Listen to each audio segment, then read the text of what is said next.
नमस्कार दोस्तों, तो कैसे हैं आप दोस्तों। गांधारी अपने पुत्र दुर्योधन को निर्वस्त्र क्यों देखना चाहती थी, आइए आज हम इस वीडियो में आपको सारी जानकारी देने वाले हैं। इस वीडियो में आप हमारे साथ लगातार बने रहिएगा।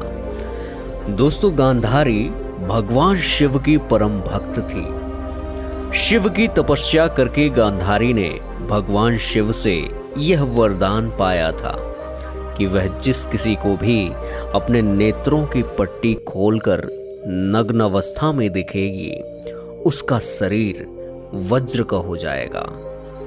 भीम से युद्ध से पहले ऐसे में गांधारी अपनी आंखों की पट्टी खोलकर दुर्योधन के शरीर को वज्र करना चाहती थी, लेकिन श्री कृष्ण के बहकावे के कारण दुर्योधन ने अपने गुप्तांगों को पत्ते से छुपा लिया था, जिसके चलते उसके गुप्तांग और जांघें वज्र के समान नहीं बन पाए। घटना कुछ इस प्रकार से है कि गांधारी दुर्योधन से कहती है कि मैं तुम्हें विजय श्री का आशीर्वाद तो नहीं दूंगी, किंतु यह शिव भक्तनी एक कवच तुम्हें पहना सकती है। हे पुत्र, तुम गंगा जाकर स्नान कर आओ और वहां से सीधे मेरे पास आना, किंतु तुम ऐसे ही जैसे जन्म के समय में थे वैसे ही आना। तब दुर्योधन कहता है कि नग्न माताश्री। तब गांधारी कहती है कि माँ के समक्ष कैसी लज्जा, जाओ स्नान करके निर्वस्त्र आओ। दुर्योधन कहता है, जो आज्ञा माताश्री। दुर्योधन के जाने के बाद श्री कृष्ण गांधारी के कक्ष में जाते हैं और गांधारी कहती हैं, आओ देवकी नंदन आओ। ये तो तुम्हें याद ही होगा कि 17 दिन पहले मैं 100 पुत्रों की माँ थी और अब केवल एक ही पुत्र की माँ हूं। तब श्री कृष्ण हाथ जोड़कर कहते हैं कि हाँ माते, इन शवों में एक ऐसा भी शव है जिन्हें आप पहचान कर भी नहीं पहचान पाई हैं, और वह शव है ज्येष्ठ कौन्तेय का। तब गांधारी कहती हैं, क्या युधिष्ठिर का? तब श्री कृष्ण कहते हैं, नहीं माता, राधेय था, ज्येष्ठ कौन्तेय पुत्र। इतना सुनते ही गांधारी दंग रह जाती है। श्री कृष्ण कहते हैं कि ये मत सोचिए माता कि आपके पुत्रों की ओर से मेरी बुआ का कोई पुत्र युद्ध नहीं कर रहा था। यह राज बताकर श्री कृष्ण शिविर से बाहर निकलकर जाने लगते हैं। तब रास्ते में दुर्योधन नग्न अवस्था में श्री कृष्ण को दिखाई देता है, अपनी माता के शिविर में जाता हुआ।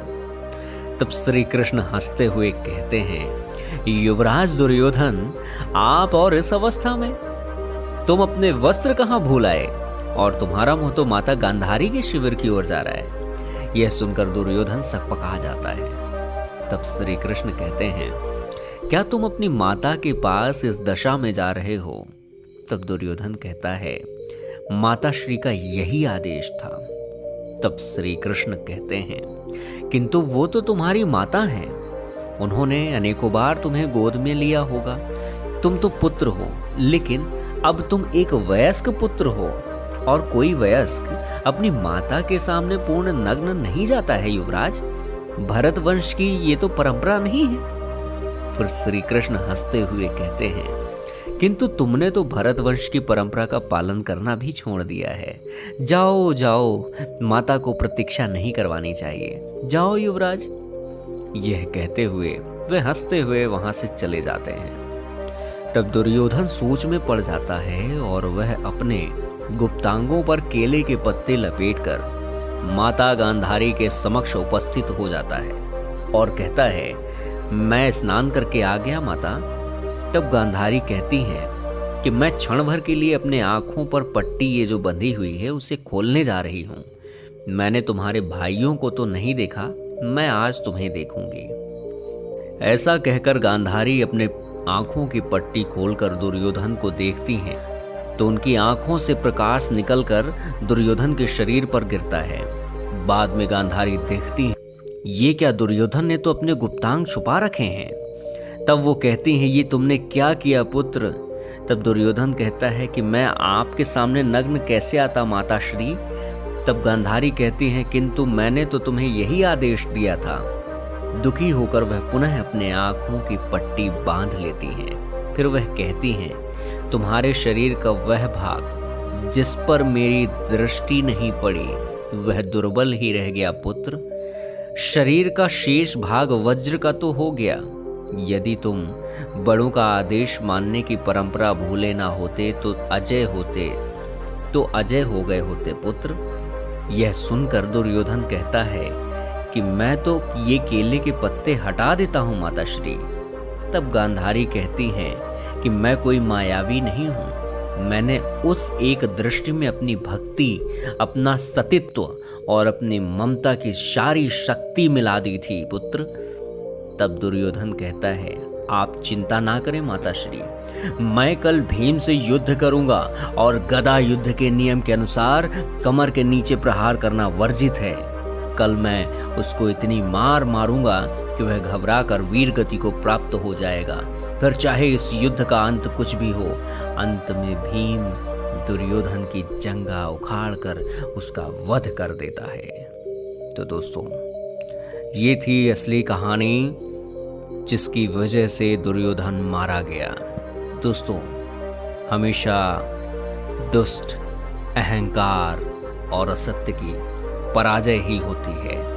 वह कितना भी बलवान क्यों ना हो, कहीं न कहीं उससे भी ज़्यादा शक्तिमान उसके सामने जरूर आता है और उसे हरा कर चला जाता है। दोस्तों, ये जानकारी आपको कैसे लगी? जानकारी अच्छी लगी हो तो इस वीडियो के लिए एक लाइक, कमेंट और शेयर। और दोस्तों, एक जानकारी मैं आपसे और लेना चाहूँगा, यदि आपने महाभारत देखी है तो इस वीडियो के कमेंट में ज़रूर बताइएगा कि भीम ने जिस राक्षस की बहन से शादी की थी उसका नाम क्या था। वीडियो के कमेंट में ज़रूर बताएं। बहुत बहुत धन्यवाद।